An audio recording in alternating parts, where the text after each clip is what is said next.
महाशिवरात्रि और अंतर्राष्ट्रीय महिला दिवस के अवसर पर ढकोली में एक कार्यक्रम ब्रह्म कुमारी द्वारा आयोजित किया गया। मोबाइल में अपने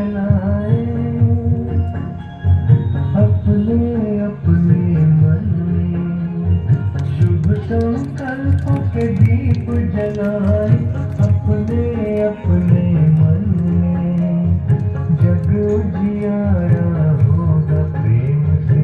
ये शुभ संकल्पों का दीप सबके मन में जले, ये शुभ भावना सब अपने मन में रखें कि परमात्मा की शांति की ऊर्जा सब दिशाओं में वो प्रकाश फैले।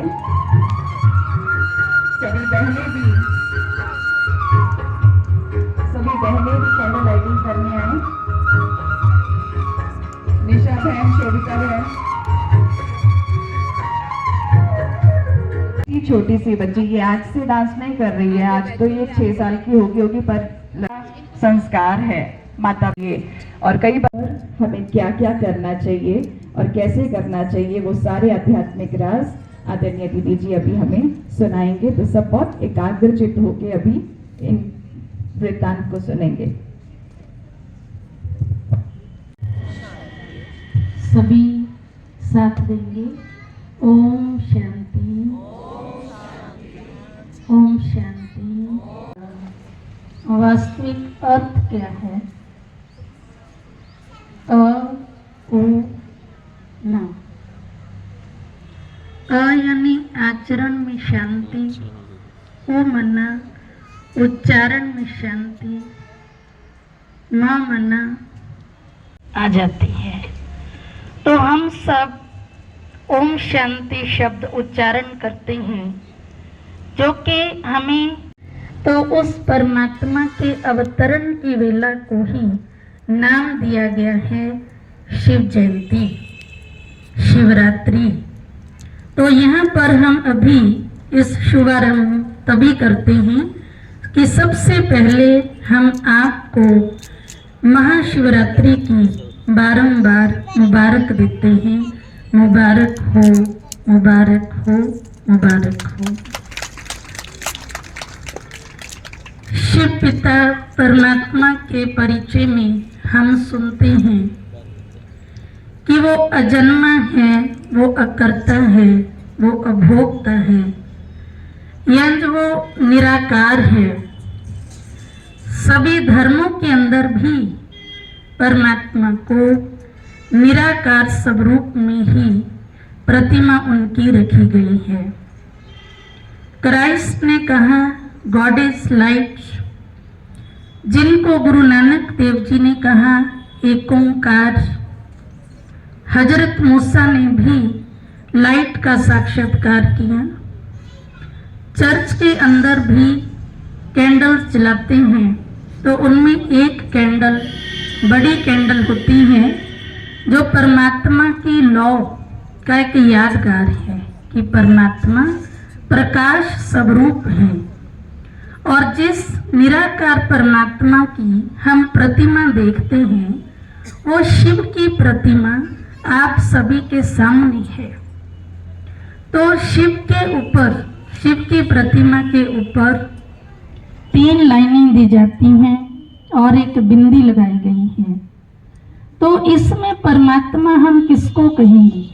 जबकि भारत के अंदर 12 ज्योतिर्लिंगम के भी दर्शन किए जाते हैं, बहुत महत्व है इन तीर्थ स्थानों का।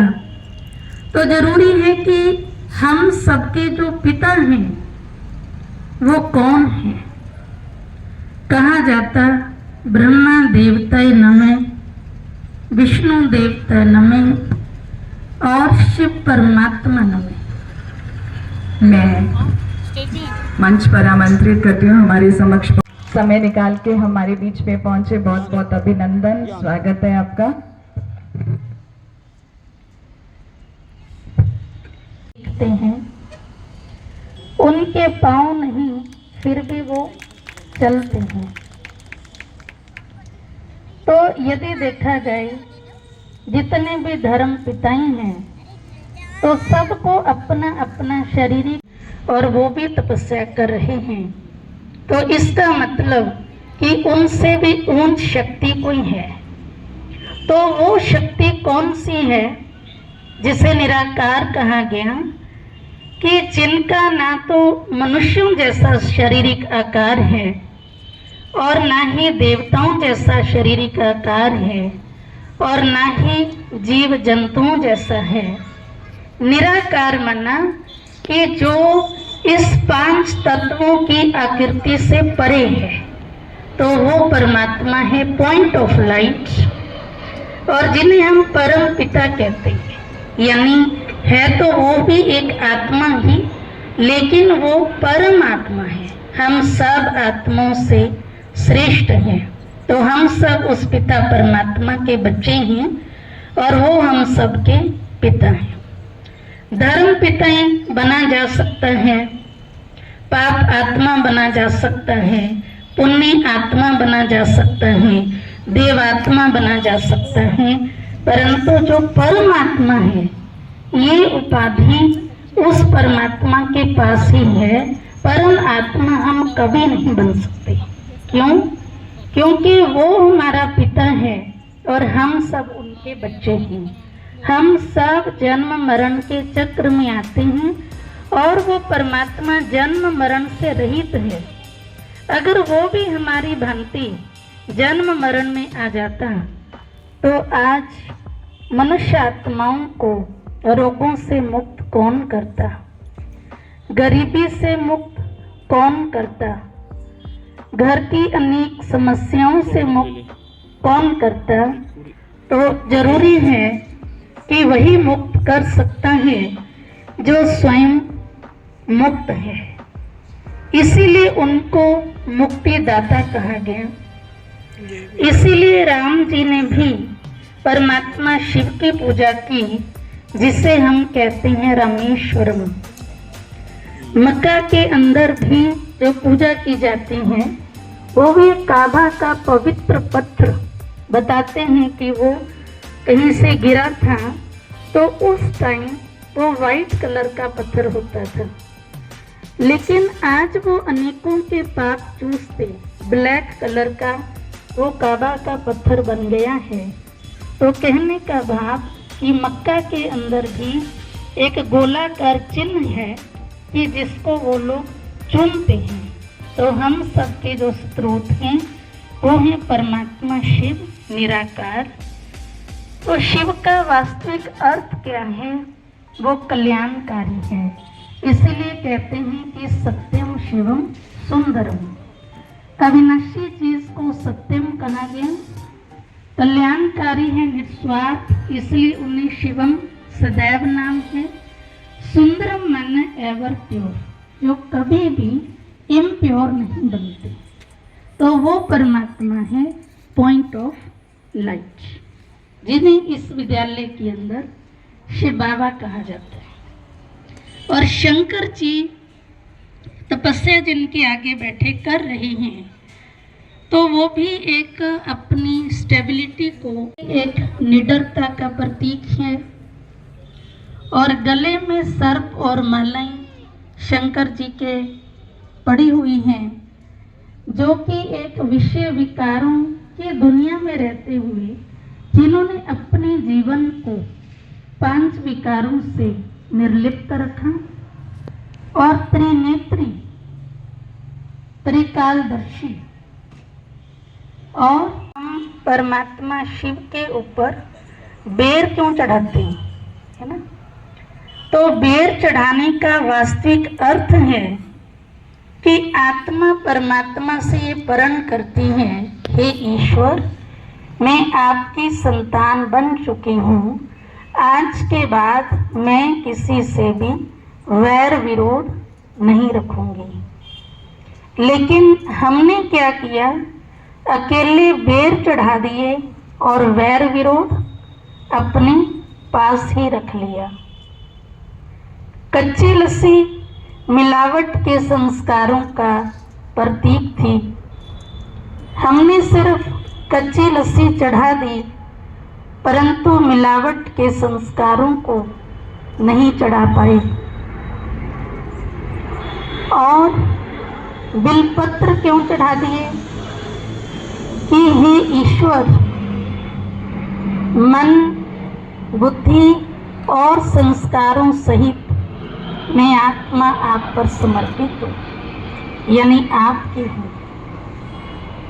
और अक्कियाँ धतूरे का फूल कड़वा होता है, कांटीले होते हैं, तो इसके पीछे भावार्थ क्या है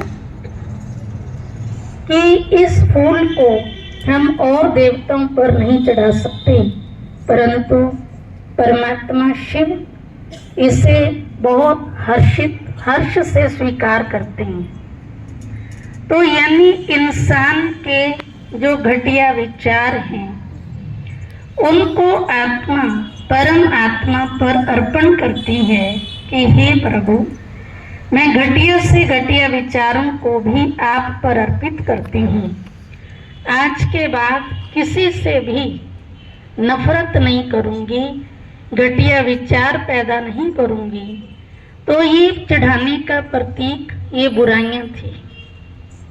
और अगर हम हर वर्ष ये सब फ्रूट चढ़ाने के साथ साथ एक बुराई भी चढ़ा दें सिर्फ एक वर्ष के लिए, तो मानव आत्मा का जीवन परिवर्तन होकर गृहस्थी के अंदर सच में ही सुख शांति बन जाए। कोई शिवरात्रि वाले दिन अपने लेट उठने के संस्कार को अर्पित करे जो परिवार वालों को बहुत दुख देते हैं। ऐसे ही होते ना, कईयों के लेट उठने से दूसरों को काफ़ी तकलीफ उठानी पड़ती है, खास की मदर तो परेशानी हो जाती है। इतनी दुआओं के पात्र बन सकते हैं। तो अगर हम सच्ची शिवरात्रि मनाना चाहते हैं तो हम उस दिन कोई ना कोई बुराई छोड़ने का प्रण जरूर लें। तो परमात्मा की ही रात्रि मनाई जाती है, जबकि श्री कृष्ण जी का जन्म भी रात के टाइम ही होता है, लेकिन फिर भी उनकी जन्म अष्टमी या जन्म दिन मनाते, पर जन्म रात्रि नहीं मनाते। रात्रि केवल दो ही मनाई गई हैं, एक शिवरात्रि और दूसरी नवरात्रि। तो वो रात्रि कौन सी? कोई 12 घंटे वाली रात की बात नहीं है। जब इस धरती पर 5 विकारों का अंधकार हो जाता है, जो कर्म मनुष्य आत्माएं दिन के टाइम भी आज पाप के कर्म कर रही हैं, तो वर्तमान समय दिन भी रात्रि में परिवर्तन हो चुका। इसीलिए मंदिर में जाकर आज मनुष्य आत्माएं क्या कह रही हैं? मुझ लाइन को राह दिखाओ प्रभु, पग पग ठोकर खाऊं मैं। तो कौन सा नेत्र नहीं है? ज्ञान का तीसरा नेत्र है, गुण देखने का नेत्र नहीं है। तो वर्तमान समय परमात्मा पिता स्वयं इस धरा पर अवतरित होकर के उन्होंने अपना सत्य परिचय दिया कि बच्चे मैं परमात्मा शिव हूँ। तो इसलिए जब उन्होंने प्रजापिता ब्रह्मा, जिनके बचपन का नाम लेखराज था, 60 वर्ष की आयु में स्तन में प्रवेश किया, तो उस परमात्मा ने 3 शब्द उच्चारण किए, सत्यम स्वरूपम शिवोहम शिवोहम, ज्ञान स्वरूपम शिवोहम शिवोहम, नित्य अनंत स्वरूपम शिवोहम शिवोहम। ये 3 शब्द परमात्मा के सबसे पहले थे कि जब वो इस धरती पर आए। तो अभी ये जो शिव रात्रि मनाई जा रही है, ये इस विद्यालय की एक 88वीं शिव जयंती मनाई जा रही है। यानी ईश्वर को अपना कार्य करते हुए और इस विश्व को स्वर्ग बनाने के कार्य में जुटे हुए 88 वर्ष हो गए हैं। तो जो आत्मा परमात्मा के सच्चा मिलन मनाना चाहती हैं, तो वो खुद को आत्मा समझ उस परमात्मा से अपने मन को जोड़ें। आत्मा भी पॉइंट ऑफ लाइट है, परमात्मा भी पॉइंट हर रोज जैसे शरीर के पिता को गुड मॉर्निंग करते हैं, तो उसी तरह से आप उठते ही परमात्मा पिता को भी गुड मॉर्निंग करने के बाद ही पूरी दिनचर्या की शुरुआत करेंगे और ईश्वर के साथ बात करेंगे कि हे ईश्वर, आज पूरा दिन मैं आपके समिति में आपके साथ से हर कार्य करने वाला हूँ। तो जब आप इस तरह दिनचर्या की शुरुआत करेंगे तो अवश्य पूरा दिन आपका समस्याओं से मुक्त रहेगा, क्योंकि अपने पिता से नाता जोड़ना मानना ही अपने आप को प्रोटेक्ट करना। तो इसलिए हम सबके पिता परम आत्मा निराकार जो स्वरूप शिव बाबा हैं, तो उनके साथ हम हर रोज अपना संबंध जोड़ेंगे।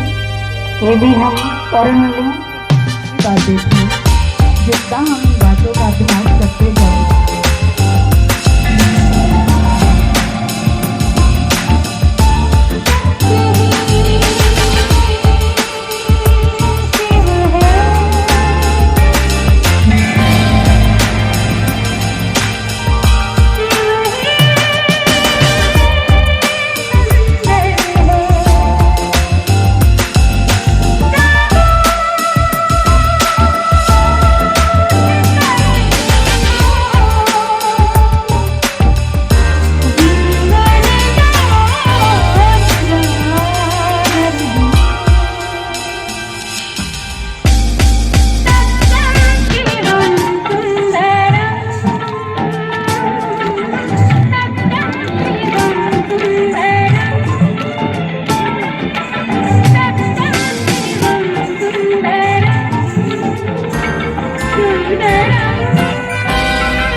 हैं जहां पर पहुंचे हैं, तो शिव ध्वजा आरोहण के प्रबंध हैं।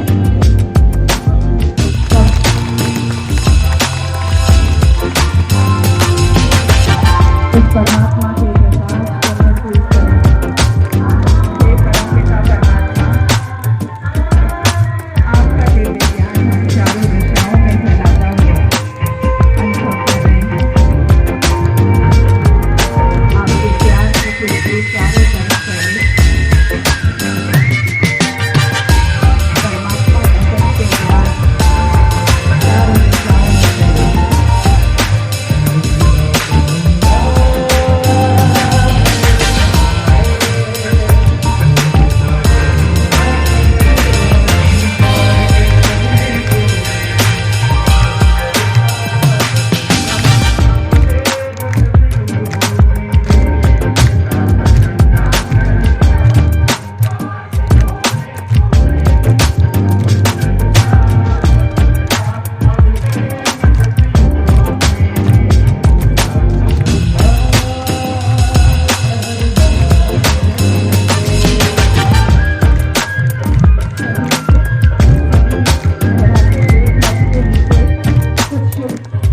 करेंगे, मेरे पीछे पीछे आप सब रिपीट करेंगे और इस सारे संकेत शुभ अवसर पर परम प्रिय सर्व कल्याणकारी पारलौकिक परम पिता परमात्मा शिव के पावन समृद्धि दिलाने वाले लहराते हुए ध्वज के नीचे हम सभी भगवान के बच्चे ये दृढ़ संकल्प लेते हैं, पतित पावन निराकार परमात्मा त्रिमूर्ति शिव के दिए सच्चे ज्ञान तथा सहज राजयोग के आधार पर हर स्थिति एवं परिस्थिति में अपने निज स्वरूप में स्थित होकर विश्व की सर्व आत्माओं को पांच विकारों से मुक्त कर सच्ची स्वतंत्रता, संपूर्ण सुख शांति संपन्न अखंड दैवी स्वराज्य की स्थापना करके ही रहेंगे। ओम शांति, ओम शांति। निवेदन करेंगे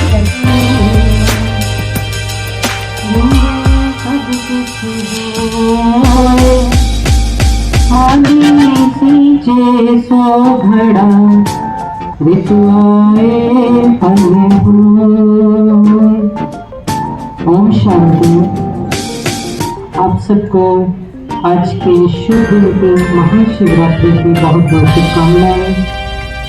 समय की थोड़ी पाबंदी है क्योंकि 6:30 तक का टाइम था, तो पहले आदि में मेरी बहनों ने बड़ा सुंदर एक एक शब्द के साथ हम सबको महाशिवरात्रि के बारे में बताया, और अभी हमारी बहन ने आपको वुमेन्स डे के बारे में सुनाया। तो मैं तो यही चाहती हूँ कि आप सेंटर आऊँ थोड़ा थोड़ा अपनी जिंदगी में। मैंने आपको बताया कि एकदम कुछ भी चेंज नहीं होता है, तो पॉजिटिव हो या नेगेटिव हो, नेगेटिव अप्रोच तो बड़ी जल्दी आ जाती है, पॉजिटिव को लाने में बड़ा टाइम लगता है। तो मैं यही कहूँगी आप सब बड़े भाग्यशाली हो। आपके आसपास भी 2 सेंटर हो गए हैं डकोली में। हाँ, डकोली में 2 सेंटर हैं, और मैं चाहती हूँ कि आप समय निकाल कर, क्योंकि आपको अभी बताया बहन ने कि 24 घंटे में से बहनों को कभी टाइम नहीं मिलता, सैटरडे हो या संडे हो। तो मैं चाहती हूँ कि अपने लिए टाइम जरूर निकालो। ये जानना आज के समय में बड़ा जरूरी है कि मैं कौन हूँ। और आपको हमारी जो बहनें हैं, आपको बड़े प्रेम से हैंडल करती है और आपको एक एक बात बड़े प्रेम से समझाती है, ज़्यादा समय ना लेते हुए, क्योंकि अनुशासन अगर हम लोग अपने टाइम से पंक्चुअलिटी नहीं दिखाएंगे तो शायद गलत होगा, है ना। हम समझाते हैं तो हमें करना भी चाहिए। नेक्स्ट टाइम जरूर। और आपको बार बार महाशिवरात्रि की बहुत बहुत शुभकामनाएं और बहनों को बहुत बहुत धन्यवाद प्रेम देने के लिए, प्यार देने के लिए। बहुत शुक्रिया आपका, आपने गागर में सागर समा लिया समय को देखते हुए। एक लास्ट बस मैं रिक्वेस्ट करूंगी, आप 10 मिनट और बैठे, क्योंकि आपने इतना समय दिया कि आप अपने कार्य को भी उतना प्यार करती हैं, अपनी पर्सनल लाइफ में भी उतना ही बैलेंस बना के रखती हैं और साथ में मेडिटेशन भी करती हैं। तो आपका मेडिटेशन का बहुत सुंदर एक्सपीरियंस आप आज हमारे साथ शेयर करेंगे चंद शब्दों में, डॉक्टर विभा लाला। तो इतना कुछ दीदियों से सुनने के बाद ज़्यादा नहीं है, लेकिन थोड़ा सा मैं अपना पिछले 13 साल से मैं लोगों की जो क्रिटिकल केयर है उनकी डाइट प्लान्स बनाती हूँ और उनको सुनती हूँ, समझती हूँ। हॉस्पिटल में वर्क कर रही हूँ और कुछ चीज़ें समझ आती हैं। जितने भी क्रॉनिक डिसऑर्डर्स के बारे में हम बात करें, कैंसर, लीवर सिरोसिस या किडनी फेलियर, आदर के योग्य, सत्कार के योग्य, अभिनंदन के योग्य परम आदरणीय बड़ी बहनें ब्रह्म कुमारी दीदी और मेरे समक्ष विराजमान मातृशक्ति बंधु और सभी प्यारे बच्चों, सबसे पहले आपको महाशिवरात्रि की हार्दिक शुभकामनाएं। क्योंकि भारत जो है एक ऐसा देश है जहां हर दिन त्योहार है। आप किसी भी दिन को देख लो, हर दिन त्योहार मिलेगा। आप थोड़े से आगे चले जाओ, आपको भाषा में बदलाव मिलेगा, आपको रीति रिवाज में बदलाव मिलेगा।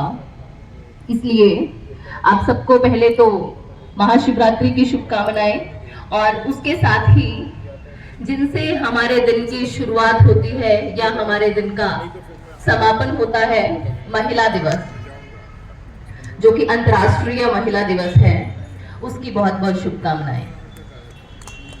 देखिए, भारत की अगर मैं बात करूं, हम महिला दिवस तो मना रहे हैं, पर भारत वो देश है जहां महिला जो है हमेशा सम्माननीय रही है, हमेशा अभिनंदनीय रही है, हमेशा पूजनीय रही है। अगर मैं वैदिक काल की बात करूं, महिला को पूर्ण शिक्षा लेने की स्वतंत्रता थी, महिला को स्वयंवर करने की स्वतंत्रता थी, महिला को अपने विचार रखने की स्वतंत्रता थी। हर प्रकार की स्वतंत्रता भारत में पाई जाती थी और मैं स्वयं को और आप सबको सौभाग्यशाली मानती हूँ कि हमने इस भारत भूमि पर जन्म लिया। मैं एक शब्द जो है भारत, जिसका बार बार प्रयोग कर रही हूँ, उसका करने का जो कारण है वो ये है कि G20 हम सबको पता है, अभी भारत ने प्रतिनिधि किया है लगभग 22 देशों का, और उसमें क्या लिखा गया, वेलकम टू भारत। तो हम लोगों को बड़े गर्व से कहना चाहिए कि हम लोग क्या है, भारतीय हैं। हम उस माँ भारती के सुपुत्र और सुपुत्रियां हैं। भारत वो देश है जहां नारी को नारायणी कहा जाता है। भारत वो देश है जहां राष्ट्र की आधार शक्ति एक महिला को माना जाता है। भारत वो देश है जहां महिला जो है संस्कारों की जननी है, अपने बच्चे की प्रथम शिक्षिका है। हम हमेशा कहते हैं ना, माँ जो है वो अपने बच्चे की पहली गुरु होती है। वो ही उसको सिखाती है कि कैसे हमने समाज में जाना है, कैसा हमने व्यवहार करना है, कैसे हमने पढ़ाई करनी है, क्या हमें बनना है। जैसे वो गुण हमारे अंदर भरती है, वैसा हम समाज में जाकर के कार्य करते हैं। तो भारत एक ऐसा देश है जहां अतिथि देवो भव, यानी अतिथि जब घर पर आता है तो उसको देवता की तरह पूजना है, ऐसा भी एक माँ ही सिखाती है। तो भारत ऐसा देश है जहां महिला का हमेशा श्रेष्ठ स्थान रहा है। महिला की ज्यादा बात इसलिए की जा रही है क्योंकि आज महिला दिवस है, और महिला दिवस पे भी महिला की अगर ज्यादा बात ना की गई तो कब करेंगे। देखिए, भारत में महिलाएं जो हैं ऐसी हुई हैं जिन्होंने यमराज को भी चैलेंज किया है, जिन्होंने शंकराचार्य को चैलेंज किया है। कैसे? मैं एक छोटी सी स्टोरी आप सबके मध्य रखना चाहती हूँ। सती सावित्री जो है वो सत्यवान की पत्नी थी और यमराज जो है एक बार सत्यवान को लेने आ जाते हैं। और यमराज कब लेने आते हैं, या हम ये कह सकते हैं हमारा जब समय पूर्ण हो जाता है तो फिर हम भगवान के पास चले जाते हैं। तो यमराज सत्यवान को लेने आ जाते हैं और स्वाभाविक है जब किसी पत्नी का पति भगवान के पास जाता है वो रोती है, बिलखती है, क्योंकि आज समाज में महिला और पुरुष को कॉम्पिटिटर बेशक बना दिया हो, पर असल में महिला और पुरुष जो है वो एक दूसरे के कॉम्पिटिटर नहीं है, बल्कि वो एक दूसरे के पूरक हैं। हम भगवान शिव को भी अर्धनारीश्वर के रूप में पूजा करते हैं, आधा पुरुष और आधा स्त्री के रूप में पूजन करते हैं, शक्ति के रूप में पूजन करते हैं। तो जब सत्यवान को यमराज लेकर जा रहे थे तो सावित्री रोती हुई पीछे पीछे जाती है, और क्योंकि वो भारतीय महिला थी और वेदों की ज्ञाता थी, विदुषी थी, वो यमराज से प्रश्न पूछती है और यमराज उत्तर देते हैं। वो यमराज से फिर से प्रश्न पूछती है, यमराज उत्तर देते हैं। ऐसे बड़ी देर तक, जहां तक वो उनके पीछे जा रही थी, प्रश्न उत्तर चलते रहते हैं। वो प्रश्न पूछती है, यमराज उत्तर करते हैं, और फिर यमराज जो है वो ये सोचने पर मजबूर हो जाते हैं कि इतनी ज्ञानी महिला, इतनी बड़ी ज्ञाता, जिसको इतना ज्ञान है। यमराज प्रसन्न हो जाते हैं और वो क्या करते हैं, वो सावित्री से कहते हैं कि माँ बेटी तुझे क्या वरदान चाहिए। तो सावित्री यमराज से क्या कहती है, क्योंकि वो भी भारतीय महिला थी और वो यमराज से कहती है कि मुझे सुपुत्रों का वरदान चाहिए। तो यमराज क्या कहते हैं, क्योंकि यमराज उस समय प्रसन्न थे, उन्होंने भी सोचा विचारा नहीं और वो प्रसन्नता में कहते हैं तथास्तु, जाओ तुम्हें वरदान दिया। और फिर सावित्री यमराज से कहती है कि प्रभु आप मुझे सुपुत्रों का वरदान दिए जा रहे हो और मेरे पति को साथ लिए जा रहे हो, तो ऐसा कैसे संभव है।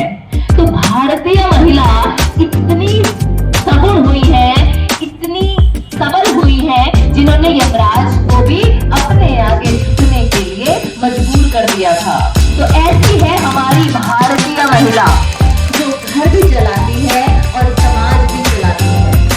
अगर मैं बात करूं वैदिक काल की, तो वैदिक काल में हमारी हमेशा से, वैदिक काल की भी नहीं बात करो, जब से ये राष्ट्र है तब से बात करो कि भारत की फाइनेंस मिनिस्टर कौन रही है, माधुर्गा। भारत की फाइनेंस मिनिस्टर कौन रही है, माँ लक्ष्मी। भारत की डिफेंस मिनिस्टर कौन रही है, माँ दुर्गा। भारत की एजुकेशन मिनिस्टर कौन रही है, माँ सरस्वती। तो भारत वो देश है और हम सबको गौरव अनुभव करना चाहिए कि भारत जो है वो उस गौरवशाली इतिहास को फिर से दोहरा रहा है। कैसे, आज हमारी फाइनेंस मिनिस्टर कौन है, एक महिला, आदरणीय सीतारमण जी, हम सबको पता होगा। और हमें गर्व महसूस करना चाहिए, हमारे देश की राष्ट्रपति कौन है, एक महिला। हमारी एजुकेशन मिनिस्टर भी एक महिला ही रही है।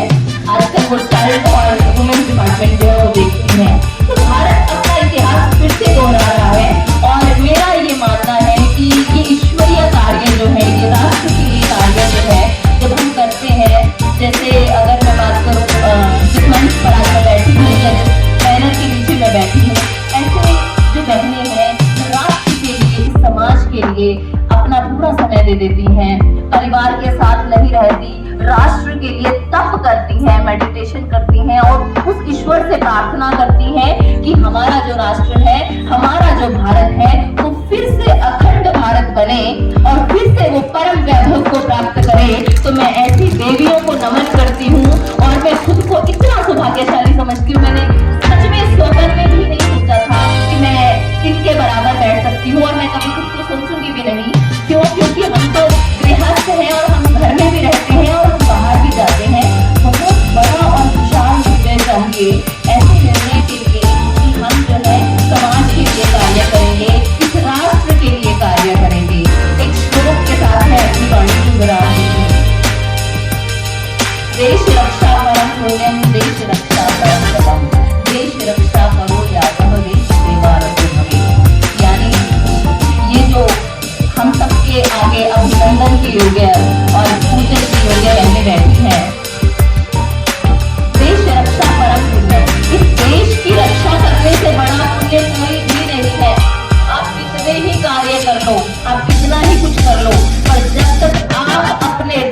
के बारे में नहीं सोचोगे, आपका हर पुण्य जो है वो छोटा पड़ जाएगा।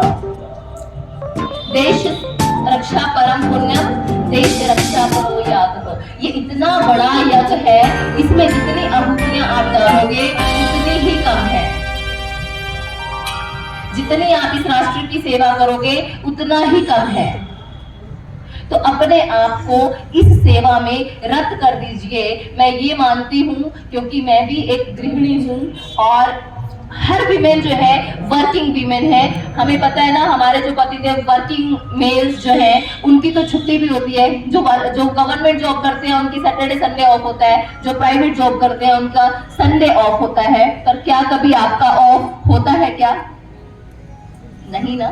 तो भारतीय महिला हमेशा पूजनीय रही है, हमें हमेशा सम्मान मिला है, हम हमेशा श्रेष्ठ रहे हैं। इसी के साथ ही आप सबको फिर से महाशिवरात्रि और महिला दिवस की हार्दिक शुभकामनाएं। बहुत बहुत शुक्रिया तमन्ना जी, आप समय निकाल के सबके बीच में पहुंची और महिलाओं को सशक्त किया। देखो, ये ऐसी सभा है जहां पॉलिटिकल महिला भी है, जहां धीरे सब कुछ होए, माली सींचे सो घड़ा, ऋतु आए फल होए। ओम शांति। आप सबको आज के शुभ दिन की महाशिवरात्रि की बहुत बहुत शुभकामनाएं। समय की थोड़ी पाबंदी है क्योंकि 6:30 तक का टाइम था। तो पहले आदि में मेरी बहनों ने बड़ा सुंदर एक एक शब्द के साथ हम सबको महाशिवरात्रि के बारे में बताया और अभी हमारी बहन ने आपको वुमेन्स डे के बारे में समझाया। तो मैं तो यही चाहती हूँ कि आप सेंटर आओ थोड़ा थोड़ा अपनी जिंदगी में। बहन ने आपको बताया कि एकदम कुछ भी चेंज नहीं होता है, तो पॉजिटिव हो या नेगेटिव हो, नेगेटिव अप्रोच तो बड़ी जल्दी आ जाती है, पॉजिटिव को लाने में बड़ा टाइम लगता है। तो मैं यही कहूँगी, आप सब बड़े भाग्यशाली हो। आपके आसपास भी 2 सेंटर हो गए हैं डकोली में।